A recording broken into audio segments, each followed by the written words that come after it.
अमृतसर आ गया है। भीषम सहानी। गाड़ी के डब्बे में ज्यादा मुसाफिर नहीं थे। मेरे सामने वाली सीट पर बैठे हुए सरदार जी मुझे बड़ी देर से महाज़े जंग के किस्से सुना रहे थे। जंग के जमाने में वो बर्मा की लड़ाई में हिस्सा ले चुके थे और बात बात पर खीखी करके हंसते और गोरे फौजियों का मजाक उड़ाते जा रहे थे। डब्बे में 3 पठान व्यापारी भी थे। उनमें से एक हरे रंग की पोशाक पहने ऊपर वाली बर्थ पर लेटा हुआ था। वो आदमी बड़ा हंसमुख था और बड़ी देर से मेरे साथ वाली सीट पर बैठे एक दुबले से बाबू के साथ उसका मजाक चल रहा था। वो दुबला बाबू पिशावर का रहने वाला जान पड़ता था, क्योंकि किसी किसी वक्त वो आपस में पश्तो में बातें करने लगते थे। मेरे सामने बाएं तरफ कोने में एक बुढ़िया मुंह सर ढांपे बैठी थी और देर से माला जप रही थी। यही कुछ लोग रहे होंगे। मुमकिन है 2-1 मुसाफिर और भी रहे हों, लेकिन वो मुझे ठीक तरह याद नहीं। गाड़ी धीमी रफ्तार से चली जा रही थी। गाड़ी में बैठे मुसाफिर बातें कर रहे थे। बाहर गेहूं के खेतों में हल्की हल्की लहरें उठ रही थीं और मैं मन ही मन में बड़ा खुश था, क्योंकि मैं दिल्ली में होने वाला आज़ादी का जश्न देखने जा रहा था। उन दिनों के बारे में सोचता हूं तो लगता है हम किसी झुटपुटे में जी रहे थे। शायद वक्त बीत जाने पर माजी का सारा व्यापार ही झुटपुटे में गुजरा हुआ जान पड़ता है। जूं जूं मुस्तकबिल के पट खुलते जाते हैं, यह झुटपुटा और भी गहरा होता चला जाता है। उन्हीं दिनों पाकिस्तान के बनाए जाने का ऐलान किया गया था और लोग तरह तरह के अंदाजे लगाने लगे थे कि मुस्तकबिल में जिंदगी का खाका कैसा होगा, मगर किसी का भी तसव्वुर बहुत दूर तक नहीं जा पाता था। मेरे सामने बैठे हुए सरदार जी बार बार मुझसे पूछ रहे थे कि पाकिस्तान बन जाने के बाद जिन्ना साहब बंबई ही में रहेंगे या पाकिस्तान जाकर बस जाएंगे, और मेरा हर बार यही जवाब होता, बंबई क्यों छोड़ेंगे, पाकिस्तान आते जाते रहेंगे, बंबई छोड़ देने की क्या तुक है।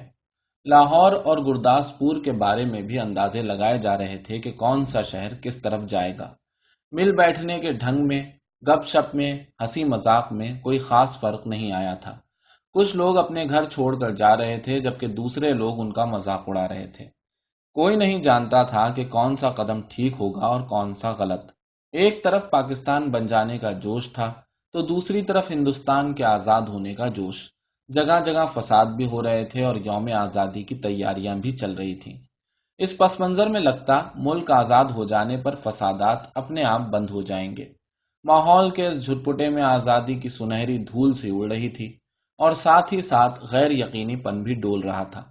और इसी गैर यकीनीपन की हालत में किसी किसी वक्त मुस्तकबिल का खाका झलक दे जाता था। शायद जहलुम का स्टेशन गुजर चुका था जब ऊपर वाली बर्थ पर बैठे पठान ने एक पोटली खोल ली और उसमें से उबला हुआ गोश्त और नान के टुकड़े निकाल निकाल कर अपने साथियों को देने लगा। फिर वो हंसी मजाक के बीच मेरी बगल में बैठे बाबू की तरफ भी नान का टुकड़ा और गोश्त की बोटी बढ़ाकर खाने के लिए इसरार करने लगा। खा ले बाबू, ताकत आएगी, हम जैसा हो जाएगा, बीवी भी तेरे साथ खुश रहेगी। खा ले दाल खोर, तू दाल खाता है इसलिए दुबला है। डब्बे में लोग हंसने लगे थे। बाबू ने पश्तो में कुछ जवाब दिया और फिर मुस्कुराता सर हिलाता रहा। इस पर दूसरे पठान ने हंसकर कहा, ओ जालिम, हमारे हाथ से नहीं लेता है तो अपने हाथ से उठा ले, खुदा कसम बर का गोश्त है और किसी चीज का नहीं है। ऊपर बैठा पठान चहक कर बोला, ओ खिंजीर के तुख्म, इधर तुम्हें कौन देखता है, हम तेरी बीवी को नहीं बोलेगा। ओ तू हमारे साथ बोटी तोड़, हम तेरे साथ दाल पिएगा। इस पर कहकहा उठा, लेकिन दुबला पतला बाबू हंसता सर हिलाता रहा और कभी कभी 2 लफ्ज पश्तो में भी कह देता, ओ कितना बुरा बात है, हम काता है और तू हमारा मुंह देखता है। सब पठान मगन थे। ये इसलिए नहीं लेता कि तुमने हाथ नहीं धोए हैं, भारी भरकम सरदार जी बोले और बोलते ही खीखी करने लगे। अधलेटी हालत में बैठे सरदार जी की तोंद सीट के नीचे लटक रही थी। तुम अभी सोकर उठे हो और उठते ही पोटली खोलकर खाने लग गए हो, इसलिए बाबूजी तुम्हारे हाथ से नहीं लेते, और कोई बात नहीं। सरदार जी ने मेरी तरफ देखकर आंख मारी और फिर खीखी करने लगे। गोश्त नहीं खाता है बाबू तो जाओ जनाना डब्बे में जाकर बैठो, इधर क्या करता है। फिर कहकहा उठा। डब्बे में और भी कई मुसाफिर थे, लेकिन पुराने मुसाफिर यही थे जो सफर शुरू होने पर गाड़ी में बैठे थे।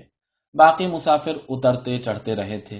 पुराने मुसाफिर होने के नाते ही उनमें एक तरह की बेतकल्लुफी आ गई थी।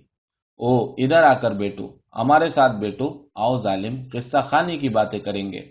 तभी किसी स्टेशन पर गाड़ी रुकी थी और नए मुसाफिरों का रेला अंदर आ गया था। बहुत से मुसाफिर एक साथ अंदर घुसते चले आए थे। कौन सा स्टेशन है? किसी ने पूछा। वजीराबाद है शायद, मैंने बाहर की तरफ देखकर कहा। गाड़ी वहां थोड़ी देर खड़ी रही, लेकिन छूटने से पहले एक छोटा सा वाकया हुआ। एक आदमी साथ वाले डब्बे में से पानी लेने उतरा था और नल पर जाकर पानी लोटे में भर रहा था कि अचानक भाग कर अपने डब्बे की तरफ लौट आया।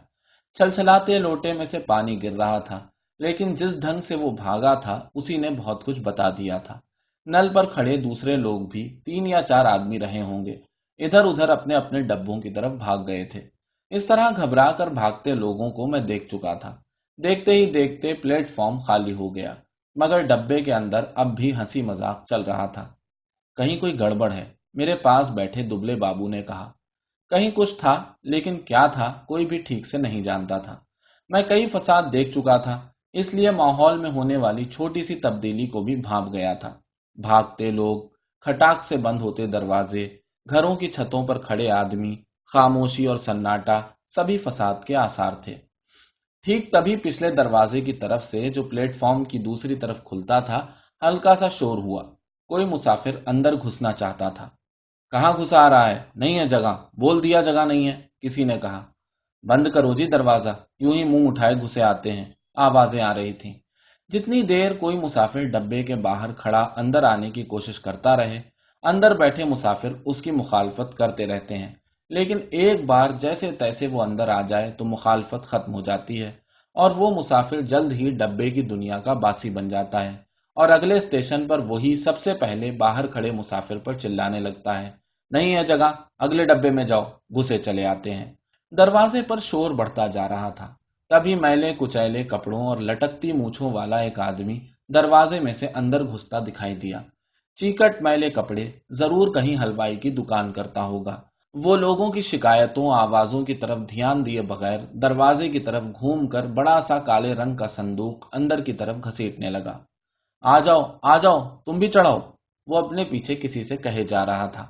तभी दरवाजे में एक पतली सूखी सी औरत नजर आई और उसके पीछे 16-17 बरस की सांवली सी एक लड़की अंदर आ गई। लोग अब भी चिल्लाए जा रहे थे। सरदार जी को कूलों के बल उठकर बैठना पड़ा। बंद करो जी दरवाजा, बिना पूछे चढ़े आते हैं, अपने बाप का घर समझ रखा है, मत घुसने दो जी, क्या करते हो, धकेल दो पीछे। दूसरे लोग भी चिल्ला रहे थे। वो आदमी अपना सामान अंदर घसीटे जा रहा था और उसकी बीवी और बेटी संडास के दरवाजे के साथ लगकर खड़ी थी। और कोई डब्बा नहीं मिला? औरत जात को भी यहीं उठा लाया है। वो आदमी पसीने में तर था और हाँफता हुआ सामान अंदर घसीटे जा रहा था। संदूक के बाद रस्सियों से बंधी खाट की पट्टियां अंदर की तरफ खींचने लगा। टिकट है जी मेरे पास, मैं बेटिकट नहीं हूं। लाचारी है, शहर में फसाद हो गया है, बड़ी मुश्किल से स्टेशन तक पहुंचा हूं। इस पर डब्बे में बैठे बहुत से लोग चुप हो गए, लेकिन बर्थ पर बैठा पठान उचक कर बोला, निकल जाओ इधर से, देखता नहीं है इधर जगह नहीं है। और पठान ने आओ देखा न ताओ आगे बढ़कर ऊपर ही से उस मुसाफिर को लात जमा दी। मगर लात उस आदमी को लगने के बजाय उसकी बीवी के कलेजे में लगी और वो वहीं हाय हाय करती बैठ गई। उस आदमी के पास मुसाफिरों के साथ उलझने के लिए वक्त नहीं था। वो बराबर अपना सामान अंदर घसीटे जा रहा था, लेकिन डब्बे में खामोशी छा गई। खाट की पट्टियों के बाद बड़ी बड़ी गठरियां आईं। उस पर ऊपर बैठे पठान की कुव्वते बर्दाश्त जवाब दे गई। निकालो इसको बाहर, कौन है ये? वो चिल्लाया। इस पर दूसरे पठान ने, जो नीचे की सीट पर बैठा था, उस आदमी का संदूक दरवाजे में से नीचे धकेल दिया, जहां लाल वर्दी वाला एक कुली खड़ा सामान अंदर पहुंचा रहा था। उसकी बीवी को चोट लगने पर कुछ मुसाफिर चुप हो गए थे। सिर्फ कोने में बैठी बुढ़िया कुरलाए जा रही थी। ए नेक बंदो, बैठने दो, आजा बेटी, तू मेरे पास आजा, जैसे कैसे सफर काट लेंगे, छोड़ दो जालिमो, बैठने दो। अभी आधा ही सामान अंदर आ पाया होगा कि अचानक गाड़ी सरकने लगी। छूट गया, सामान छूट गया, वो आदमी बदहवास सा होकर चिल्लाया। पिताजी, सामान छूट गया। संडास के पास खड़ी लड़की सर से पांव तक कांप रही थी और चिल्लाए जा रही थी। उतरो, नीचे उतरो, वो आदमी हड़बड़ा कर चिल्लाया और आगे बढ़कर खाट की पट्टियां और गठरियां बाहर फेंकते हुए दरवाजे का हैंडल पकड़कर नीचे उतर गया। उसके पीछे उसकी बेचैन बेटी और फिर उसकी बीवी कलेजे को दोनों हाथों से दबाए हाय हाय करती नीचे उतर गई। बहुत बुरा किया तुम लोगों ने, बहुत बुरा किया है, बुढ़िया ऊंची आवाज में बोल रही थी। تمہارے دل میں درد مر گیا ہے۔ چھوٹی سی بچی اس کے ساتھ تھی۔ بے رحمو، تم نے بہت برا کیا ہے۔ دھکے دے کر اتار دیا۔ گاڑی سونے پلیٹ فارم کو لانگتی آگے بڑھ گئی۔ ڈبے میں بے چین سی خاموشی چھا گئی۔ بڑھیا نے بولنا بند کر دیا تھا۔ پٹھانوں کی مخالفت کرنے کی کسی کو ہمت نہیں ہوئی۔ میری بغل میں بیٹھے دبلے بابو نے میرے بازو پر ہاتھ رکھ کر کہا، آگ ہے، دیکھو آگ لگی ہے۔ گاڑی پلیٹ فارم چھوڑ کر آگے نکل آئی تھی اور شہر پیچھے چھوٹ رہا تھا۔ تبھی شہر کی طرف سے اٹھتے دھوئیں کے بادل اور ان میں لپ لپاتے آگ کے شعلے نظر آنے لگے تھے۔ فساد ہوا ہے۔ اسٹیشن پر بھی لوگ بھاگ رہے تھے۔ ضرور کہیں فساد ہوا ہے۔ شہر میں آگ لگی ہوئی تھی۔ یہ بات ڈبے بھر کے لوگوں کو معلوم ہو گئی اور وہ لپک لپک کر کھڑکیوں سے آگ کا منظر دیکھنے لگے۔ جب گاڑی شہر چھوڑ کر آگے نکل گئی تو ڈبے میں سناٹا چھا گیا۔ میں نے گھوم کر ڈبے کے اندر دیکھا۔ دبلے بابو کا چہرہ پیلا پڑ گیا تھا اور ماتھے پر پسینے کی پرت کسی مردے کے ماتھے کی طرح چمک رہی تھی۔ مجھے لگا جیسے اپنی اپنی جگہ بیٹھے سب مسافروں نے اپنے ادھر ادھر بیٹھے لوگوں کا جائزہ لیا ہے۔ سردار جی اٹھ کر میری سیٹ پر آ بیٹھے۔ نیچے والی سیٹ پر بیٹھا پٹھان اٹھا اور اپنے دو ساتھی پٹھانوں کے ساتھ اوپر والی برتھ پر چڑھ گیا۔ یہی عمل شاید ریل گاڑی کے دوسرے ڈبوں میں بھی جاری تھا۔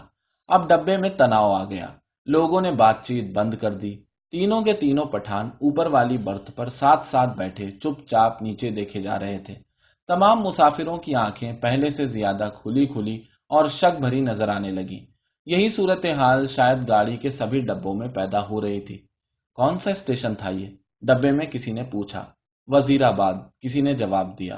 جواب ملنے پر ڈبے میں ایک دوسرا رد عمل ہوا۔ پٹھانوں کے دل کا تناؤ فوراً ڈھیلا پڑ گیا، جبکہ ہندو سکھ مسافروں کی خاموشی اور زیادہ گہری ہو گئی۔ ایک پٹھان نے اپنی واسکٹ کی جیب میں سے نسوار کی ڈبیا نکالی اور ناک میں نسوار چڑھانے لگا۔ دوسرے پٹھان بھی اپنی اپنی ڈبیا نکال کر نسوار چڑھانے لگے۔ بڑھیا برابر مالا جپے جا رہی تھی۔ کسی کسی وقت اس کے بدبداتے ہونٹ نظر آتے، لگتا ان میں سے کوئی کھوکھلی سی آواز نکل رہی تھی۔ اگلے اسٹیشن پر جب گاڑی رکی تو وہاں بھی سناٹا تھا۔ کوئی پرندہ تک نہیں پھڑک رہا تھا۔ ہاں، ایک بھشتی پیٹھ پر پانی کی مشک لادے پلیٹ فارم لانگ کر آیا اور مسافروں کو پانی پلانے لگا۔ لو پیو پانی، پانی پیو۔ زنانہ ڈبے میں سے عورتوں اور بچوں کے کئی ہاتھ باہر نکل آئے تھے۔ بہت مار کاٹ ہوئی، بہت لوگ مرے ہیں۔ لگتا تھا یہ اس مار کاٹ میں اکیلا ثواب کمانے چلا آیا تھا۔ گاڑی سرکی تو فوراً کھڑکیوں کے پلے چڑھائے جانے لگے۔ دور دور تک پہیوں کی گڑگڑاہٹ کے ساتھ کھڑکیوں کے پلے چڑھانے کی آواز آنے لگی۔ کسی نامعلوم خطرے کے احساس تلے دبلا بابو میرے پاس والی سیٹ سے اٹھا اور دو سیٹوں کے درمیان فرش پر لیٹ گیا۔ اس کا چہرہ اب بھی مردے کی طرح پیلا ہو رہا تھا۔ اس پر برتھ پر بیٹھا پٹھان اس کا مذاق اڑانے لگا۔ او بے غیرت، تم مرد ہے کہ عورت ہے؟ سیٹ سے اٹھ کر نیچے لیٹتا ہے، تم مرد کے نام کو بدنام کرتا ہے۔ وہ بار بار بول رہا اور بار بار ہنسے جا رہا تھا۔ پھر پشتو میں کچھ کہنے لگا۔ بابو چپ چاپ لیٹا رہا۔ دوسرے تمام مسافر بھی چپ تھے۔ ڈبے کا ماحول بوجھل ہو گیا تھا۔ ایسے آدمی کو ہم ڈبے میں بیٹھنے نہیں دے گا۔ او بابو، تم اگلے اسٹیشن پر اتر جاؤ اور زنانہ ڈبے میں بیٹھو۔ مگر اب بابو کی حاضر جوابی اس کے گلے میں سوکھ چکی تھی۔ وہ ہکلا کر چپ ہو رہا تھا۔ پھر تھوڑی دیر بعد وہ اپنے آپ سیٹ پر جا بیٹھا اور دیر تک اپنے کپڑوں کی دھول جھاڑتا رہا۔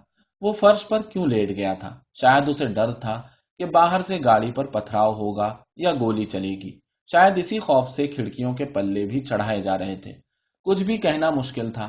ممکن ہے کسی ایک مسافر نے کسی وجہ سے کھڑکی کا پلہ چڑھایا ہو اور پھر اس کی دیکھا دیکھی بلا سوچے سمجھے دھڑا دھڑ کھڑکیوں کے پلے چڑھائے جانے لگے ہوں۔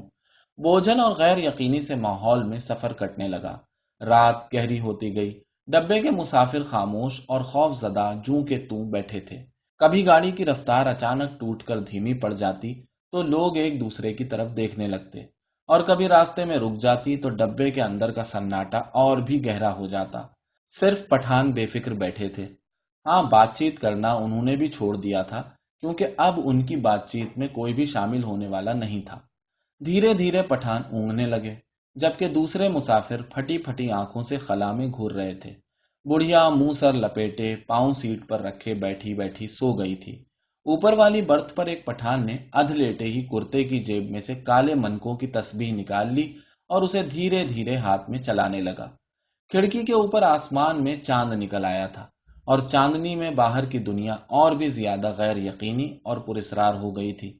کسی کسی وقت دور کسی طرف آگ کے شعلے اٹھتے نظر آتے، کوئی نگر جل رہا تھا۔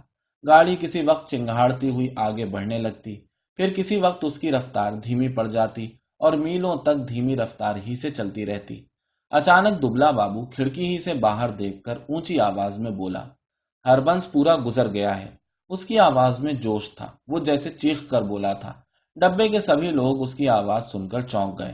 اس وقت ایسا لگا جیسے ڈبے کے زیادہ تر مسافروں نے اس کی آواز ہی کو سن کر کروٹ بدلی ہو۔ خو بابو چلاتا کیوں ہے؟ تسبیح والا پٹھان چونک کر بولا، ادھر اترے گا تم، زنجیر کھینچوں؟ اور وہ کھی کر کے ہنس دیا۔ ظاہر ہے وہ ہربنس پورا کے حالات سے بلکہ اس کے نام تک سے ناواقف تھا۔ بابو نے کوئی جواب نہیں دیا، صرف سر ہلا کر ایک آدھ بار پٹھان کی طرف دیکھا اور پھر کھڑکی کے باہر جھانکنے لگا۔ ڈبے میں پھر خاموشی چھا گئی۔ تبھی انجن نے سیٹی دی اور ایک دم اس کی رفتار ٹوٹ گئی۔ تھوڑی دیر بعد ایک کھٹاک کی سی آواز سنائی دی، شاید گاڑی نے لائن بدلی تھی۔ بابو نے جھانک کر اس سمت میں دیکھا جدھر گاڑی چلی جا رہی تھی۔ شہر آ گیا ہے، وہ پھر اونچی آواز میں چلایا۔ امرتسر آ گیا ہے، اس نے پھر سے کہا اور اچھل کر کھڑا ہو گیا۔ اس نے اوپر والی برتھ پر لیٹے پٹھان کو مخاطب کر کے کہا، اوبے پٹھان کے بچے، نیچے اتر، تیری ماں کی نیچے اتر، تیری اس پٹھان بنانے والے کی میں۔ بابو چلانے لگا تھا اور چیخ چیخ کر گالیاں بکنے لگا تھا۔ تسبیح والے پٹھان نے کروٹ بدلی اور بابو کی طرف دیکھ کر بولا، او کیا ہے بابو، ہم کو کچھ بولا؟ بابو کو جوش میں دیکھ کر دوسرے مسافر بھی اٹھ بیٹھے۔ نیچے اتر، تیری میں ہندو عورت کو لات مارتا ہے، حرام زادے، تیری اس… اے بابو بک بک مت کرو، او خنزیر کے تخم، گالی مت بکو، ہم نے بول دیا، ہم تمہارا زبان کی چلے گا۔ گالی دیتا ہے مادر، بابو چلایا اور اچھل کر سیٹ پر چڑھ گیا۔ وہ سر سے پیر تک کانپ رہا تھا۔ بس بس، سردار جی بولے، یہ لڑنے کی جگہ نہیں ہے، تھوڑی دیر کا سفر باقی ہے، آرام سے بیٹھو۔ تیری میں لات نہ توڑوں تو کہنا، گاڑی تیرے باپ کی ہے، بابو چلایا۔ وہ ہم نے کیا بولا، سب لوگ اس کو نکالتا تھا، ہم نے بھی نکالا، یہ ادھر ہم کو گالی دیتا ہے، ہم اس کی زبان کھینچ لے گا۔ بڑھیا بیچ میں پھر بول اٹھی، اے جین جوگیوں، آرام نال بیٹھو، اے رب دیو بندو، کچھ ہوش کرو۔ اس کے ہونٹ پھڑپھڑا رہے تھے اور ان میں سے ہلکی سی پھسپھساہٹ سنائی دے رہی تھی۔ بابو چلائے جا رہا تھا، اپنے گھر میں شیر بنتا تھا، اب بول، تیری میں اس پٹھان بنانے والے کی۔ تبھی گاڑی امرتسر کے پلیٹ فارم پر رکی۔ پلیٹ فارم لوگوں سے کھچا کھچ بھرا ہوا تھا، جو جھانک جھانک کر ڈبوں کے اندر دیکھنے لگے۔ لوگ بار بار ایک ہی سوال پوچھ رہے تھے، پیچھے کیا ہوا ہے، کہاں پر فساد ہوا ہے؟ کھچا کھچ بھرے پلیٹ فارم پر شاید اسی بات کا ذکر تھا کہ پیچھے کیا ہوا ہے۔ پلیٹ فارم پر کھڑے دو تین خوانچے والوں پر مسافر ٹوٹے پڑ رہے تھے۔ سبھی کو اچانک بھوک پیاس پریشان کرنے لگی تھی۔ اسی دوران تین چار پٹھان ہمارے ڈبے کے باہر دکھائی دیے اور کھڑکی میں سے جھانک جھانک کر اندر دیکھنے لگے۔ اپنے پٹھان ساتھیوں پر نظر پڑتے ہی وہ ان سے پشتو میں کچھ بولنے لگے۔ میں نے گھوم کر دیکھا، بابو ڈبے میں نہیں تھا۔ نہ جانے کب وہ ڈبے سے نکل گیا تھا۔ میرا ماتھا ٹھنکا، وہ غصے میں پاگل ہوا جا رہا تھا، نہ جانے کیا کر بیٹھے۔ مگر اسی دوران ڈبے کے تینوں پٹھان اپنی اپنی گٹھری اٹھا کر باہر نکل گئے اور اپنے پٹھان ساتھیوں کے ساتھ گاڑی کے کسی اگلے ڈبے کی طرف بڑھ گئے۔ جو تقسیم پہلے ہر ایک ڈبے کے اندر ہوتی رہی تھی، اب وہ پوری گاڑی کی سطح پر ہو رہی تھی۔ خوانچے والوں کے ارد گرد بھیڑ چھٹنے لگی، لوگ اپنے اپنے ڈبوں کی طرف لوٹنے لگے۔ اچانک مجھے ایک طرف سے وہ بابو آتا دکھائی دیا۔ اس کا چہرہ اب بھی زرد تھا اور ماتھے پر بالوں کی لٹ جھول رہی تھی۔ نزدیک پہنچا تو میں نے دیکھا اس نے اپنے بائیں ہاتھ میں لوہے کی ایک سلاخ اٹھا رکھی تھی، جانے وہ اسے کہاں سے مل گئی تھی۔ ڈبے میں گھستے وقت اس نے سلاخ کو اپنی پیٹھ کے پیچھے کر لیا اور ساتھ والی سیٹ پر بیٹھنے سے پہلے آہستہ سے سیٹ کے نیچے سرکا دیا۔ سیٹ پر بیٹھتے ہی اس کی آنکھیں پٹھان کی تلاش میں اوپر کو اٹھیں، لیکن ڈبے میں پٹھانوں کو نہ پا کر وہ ہڑبڑا کر چاروں طرف دیکھنے لگا۔ نکل گئے حرامی مادر، سب کے سب نکل گئے۔ پھر وہ سٹ پٹا کر اٹھ کھڑا ہوا اور چلا کر بولا، تم نے ان کو جانے کیوں دیا؟ تم سب نامرد ہو، بزدل۔ گاڑی میں بہت بھیڑ تھی، بہت سے نئے مسافر آ گئے تھے، کسی نے اس کی طرف کوئی خاص دھیان نہیں دیا۔ گاڑی سرکنے لگی تو وہ پھر میری بغل والی سیٹ پر آ بیٹھا۔ وہ بہت جوش میں تھا اور بڑبڑایا جا رہا تھا۔ دھیرے دھیرے ہچکولے کھاتی گاڑی آگے بڑھنے لگی۔ ڈبے کے پرانے مسافروں نے پیٹ بھر کر پوریاں کھا لی تھیں اور پانی پی لیا تھا۔ अब गाड़ी उस इलाके में आगे बढ़ने लगी थी जहां उनके जानो माल को खतरा नहीं था। नए मुसाफिर बातों में मसरूफ थे। धीरे धीरे गाड़ी अपनी आम रफ्तार से चलने लगी थी और कुछ ही देर बाद लोग ऊँघने भी लगे थे। मगर बाबू अब भी फटी फटी आंखों से सामने की तरफ देखे जा रहा था और बार बार मुझसे पूछ रहा था कि पठान डब्बे में से निकलकर किस तरफ गए हैं। उसके सर पर जुनून सवार था। गाड़ी के हिचकोले में मैं खुद ऊँघने लगा था। डब्बे में लेटने की जगह नहीं थी। बैठे बैठे ही नींद में मेरा सर कभी एक तरफ को लुढ़क जाता और कभी दूसरी तरफ। किसी किसी वक्त झटके से मेरी नींद टूटती और मुझे सामने की सीट पर बेपरवाही से पड़े सरदार जी के खर्राटे सुनाई देते। अमृतसर पहुंचने के बाद सरदार जी फिर से सामने की सीट पर टांगे पसार कर लेट गए थे। डब्बे में तरह तरह की आड़ी तिरछी हालतों में मुसाफिर पड़े थे। उनकी इस बेतरतीब कैफियत को देखकर लगता जैसे डब्बा लाशों से भरा हुआ हो। पास बैठे बाबू पर नजर पड़ती तो कभी वो खिड़की से बाहर मुंह किए होता तो कभी दीवार से पीठ लगाए तन कर बैठा नजर आता। किसी किसी वक्त जब गाड़ी स्टेशन पर रुकती तो पहियों की गड़गड़ाहट बंद होकर खामोशी छा जाती। उस वक्त यूं लगता जैसे प्लेटफॉर्म पर कुछ गिरा है या जैसे कोई मुसाफिर गाड़ी से उतरा है और मैं झटके के साथ उठकर बैठ जाता। इसी तरह एक बार जब मेरी नींद टूटी तो गाड़ी की रफ्तार धीमी पड़ गई थी और डब्बे में अंधेरा था। मैंने उसी तरह अध लेटे खिड़की के बाहर देखा। दूर पीछे की तरफ किसी स्टेशन के सिग्नल के लाल कुमकुमे चमक रहे थे। जाहिर है गाड़ी किसी स्टेशन से गुजर कर आई थी, लेकिन अभी तक उसने रफ्तार नहीं पकड़ी थी। डब्बे के बाहर मुझे धीमी सी मुबहम आवाजें सुनाई दी। दूर एक धुंधला सा काला हियोला नजर आया। नींद के खुमार में कुछ देर मेरी नजरें उस पर जमी रहीं। फिर मैंने उसे समझ पाने का ख्याल छोड़ दिया। डब्बे के अंदर अंधेरा था। बत्तियां बुझी हुई थीं, लेकिन बाहर लगता था पौ फटने लगी है। मेरी पीठ पीछे डब्बे के बाहर किसी चीज के खुरचने की सी आवाज आई। मैंने दरवाजे की तरफ मुड़कर देखा। डब्बे का दरवाजा बंद था। मुझे फिर दरवाजा खुरचने की आवाज सुनाई दी। फिर मैंने साफ साफ सुना लाठी से कोई आदमी डब्बे का दरवाजा पीट रहा था। मैंने झांक कर खिड़की से बाहर देखा। सचमुच एक आदमी डब्बे की 2 सीढ़ियां चढ़ आया था। उसके कंधे पर एक गठरी झूल रही थी और हाथ में लाठी थी। उसने बदरंग से कपड़े पहन रखे थे और उसके दाढ़ी थी। फिर जब मेरी नजर बाहर नीचे की तरफ गई तो देखा गाड़ी के साथ साथ एक औरत नंगे पांव भागती आ रही थी। उसने 2 गठरियां उठा रखी थीं। बोझ की वजह से उससे दौड़ा नहीं जा रहा था। डब्बे के पायदान पर खड़ा आदमी बार बार उसकी तरफ मुड़कर देख रहा था और हाँफता हुआ कहे जा रहा था, आजा आजा, तू भी चढ़ जा। दरवाजे पर फिर लाठी टपटपाने की आवाज आई। खोलो जी दरवाजा, खुदा के वास्ते खोलो। वो आदमी हाँफ रहा था। खुदा के लिए दरवाजा खोलो, मेरे साथ औरत जात है, गाड़ी निकल जाएगी। अचानक मैंने देखा बाबू हड़बड़ाकर उठ खड़ा हुआ और दरवाजे के पास जाकर दरवाजे में लगी हुई खिड़की से मुंह बाहर निकालकर बोला, कौन है? इधर जगह नहीं है। बाहर खड़ा आदमी फिर गिड़गिड़ाने लगा, खुदा के वास्ते, गाड़ी निकल जाएगी। और खिड़की में से अपना हाथ अंदर डालकर दरवाजा खोलने के लिए चिटखनी टटोलने लगा। नहीं है जगह, बोल दिया, उतर जाओ गाड़ी पर से, बाबू चिल्लाया और उसी लम्हे लपक कर दरवाजा खोल दिया। और उसी वक्त मैंने बाबू के हाथ में लोहे की सलाख को चमकते हुए देखा। एक ही भरपूर वार बाबू ने उस मुसाफिर के सर पर किया था। मैं देखते ही डर गया और मेरी टांगें लरस गईं। मुझे लगा सलाख के वार का उस आदमी पर कोई असर नहीं हुआ। उसके दोनों हाथ अब भी जोर से दरवाजे के हैंडल को पकड़े हुए थे। कंधे पर लटकती हुई गठरी खिसक कर उसकी कोहनी पर आ गई थी। अचानक उसके चेहरे पर खून की 2-3 धारें एक साथ फूट पड़ी। झुटपुटे में मुझे उसके खुले होंठ और चमकते दांत नजर आए। वो 2-1 बार या अल्लाह बड़बड़ाया, फिर उसके पैर लड़खड़ा गए। उसकी आंखों ने बाबू की तरफ देखा। अधमुंधी सी आंखें जो धीरे धीरे सुकड़ती जा रही थी, गोया उसे पहचानने की कोशिश कर रही हूं कि वो कौन है और उससे किस अदावत का बदला ले रहा है। इस दौरान अंधेरा कुछ और कम हो गया था। उसके होंठ फिर से फड़फड़ाए और सफेद दांत झलकने लगे। मैंने महसूस किया जैसे वो मुस्कुराया हो, लेकिन हकीकत में सदमे की वजह से उसके होठों पर बल पड़ने लगे थे। नीचे पटरी के साथ साथ भागती हुई औरत कोसती जा रही थी। उसे अभी तक मालूम नहीं हो पाया था कि हुआ क्या है। वो यही समझ रही थी कि शायद गठरी की वजह से उसका शौहर गाड़ी पर ठीक तरह चढ़ नहीं पा रहा और उसका पैर जम नहीं पा रहा। वो गाड़ी के साथ साथ भागती हुई अपनी 2 गठरियों के बावजूद अपने शौहर के पैर को पकड़ पकड़ कर पायदान पर टिकाने की कोशिश कर रही थी।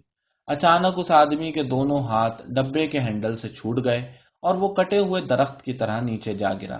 اس کے گرتے ہی عورت نے بھاگنا بند کر دیا، جیسے دونوں کا سفر ایک ساتھ ہی ختم ہو گیا ہو۔ بابو اب بھی میرے قریب ڈبے کے کھلے دروازے میں بت بنا کھڑا تھا۔ لوہے کی سلاخ اسی طرح اس کے ہاتھ میں تھی۔ مجھے لگا جیسے وہ سلاخ کو پھینک دینا چاہتا ہے، لیکن پھینک نہیں پا رہا۔ اس کا ہاتھ جیسے اٹھ ہی نہیں رہا تھا۔ میری سانس پھولی ہوئی تھی اور ڈبے کے اندھیرے کونے میں کھڑکی کے ساتھ لگ کر بیٹھا ہوا میں اس کی طرف دیکھے جا رہا تھا۔ پھر وہ کھڑے کھڑے ہلا اور کسی انجانی قوت کے بس میں آ کر وہ ایک قدم آگے بڑھایا اور دروازے میں سے باہر پیچھے کی طرف دیکھنے لگا۔ گاڑی آگے نکلتی جا رہی تھی۔ دور پٹری کے کنارے اندھیرا ہیولا سا نظر آ رہا تھا۔ بابو کا جسم حرکت میں آیا۔ ایک جھٹکے سے اس نے لوہے کی سلاخ کو ڈبے سے باہر پھینک دیا، پھر گھوم کر ڈبے کے اندر دائیں بائیں دیکھنے لگا۔ سب مسافر سوئے پڑے تھے۔ میری طرف اس کی نظر نہیں اٹھی۔ تھوڑی دیر تک وہ وہیں کھڑا رہا، پھر اس نے گھوم کر دروازہ بند کر دیا۔ اس نے غور سے اپنے کپڑوں کو دیکھا، دونوں ہاتھوں کو دیکھا، پھر باری باری اپنے ہاتھوں کو ناک کے قریب لا کر سونگھا، جیسے جاننا چاہتا ہو کہ کہیں اس کے ہاتھوں میں سے خون کی بو تو نہیں آ رہی۔ پھر وہ دبے پاؤں چلتا ہوا آ کر میری بغل والی سیٹ پر بیٹھ گیا۔ دھیرے دھیرے دھندلکا چھٹنے لگا اور صبح پھوٹ پڑی۔ چاروں طرف روشنی پھیلنے لگی۔ کسی نے زنجیر کھینچ کر گاڑی کو نہیں روکا تھا اور لوہے کی سلاخ کی چوٹ کھا کر گری ہوئی اس آدمی کی لاش میلوں پیچھے رہ گئی تھی۔ سامنے گیہوں کے کھیتوں میں پھر وہی ہلکی ہلکی لہریں سی اٹھتی نظر آنے لگی تھیں۔ سردار جی اپنا بدن کھجلاتے اٹھ بیٹھے۔ میری بغل میں بیٹھا بابو اپنے دونوں ہاتھ سر کے پیچھے رکھے سامنے کی طرف دیکھے جا رہا تھا۔ رات بھر میں اس کے چہرے پر داڑھی کے چھوٹے چھوٹے بال بھی اگ آئے تھے۔ اپنے سامنے بیٹھا دیکھ کر سردار جی اس سے باتیں کرنے لگے۔ بڑے جیدار ہو بابو، دبلے پتلے ہو لیکن ہو بڑے دل والے۔ بڑی ہمت دکھائی تم نے۔ تم سے ڈر کر ہی وہ پٹھان ڈبے میں سے نکل گئے۔ یہاں رہتے تو ایک نہ ایک کی کھوپڑی تم ضرور درست کر دیتے۔ اور سردار جی ہنسنے لگے۔ جواب میں بابو مسکرایا، ایک خوفناک مسکراہٹ، اور دیر تک سردار جی کے چہرے کی طرف دیکھتا رہا۔